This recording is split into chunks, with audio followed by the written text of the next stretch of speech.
explanation for checkpoint number 1 of your final exam. So for this portion of the exam, it will be worth 30 points and you'll be asked to complete 2 slides.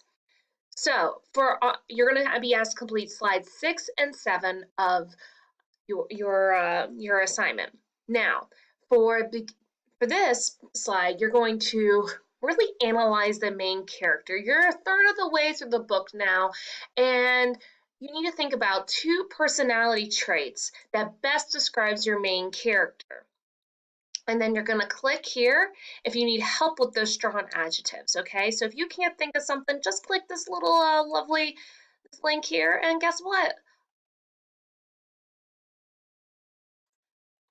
You're going to see a whole bunch of different adjectives that can help you describe your main character, okay? And they even go in alphabetical order. Then you're going to help people steal a glance of your character. And that means what the character says, thinks, the effect the character has on others, the character's actions, and how the character looks. Now, for each category, you need to give an example from the book, and 2 of these examples have to be directly quoted and cited. So I am going to be looking for MLA citations here. You learned about this in first semester, so you will be there. These are going to be taken into account when I'm grading this portion of your assignment.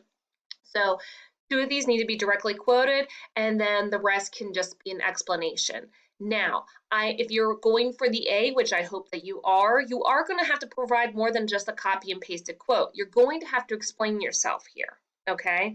And explain your character. And then in this box right here, you are going to write a few complete sentences to describe the main problem or challenge the main character is facing in the story. All right. I would suggest leading this text and just putting and just answering the prompt, but if you want to leave it there, that's fine.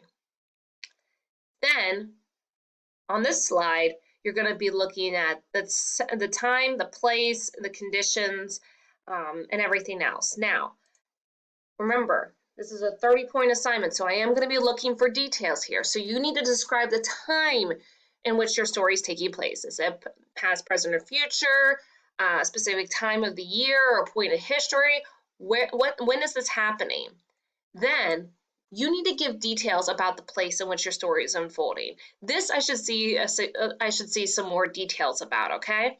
And is it real or a fictional place? Is it precise or general? Tell as much as you can about the specific main location of the action.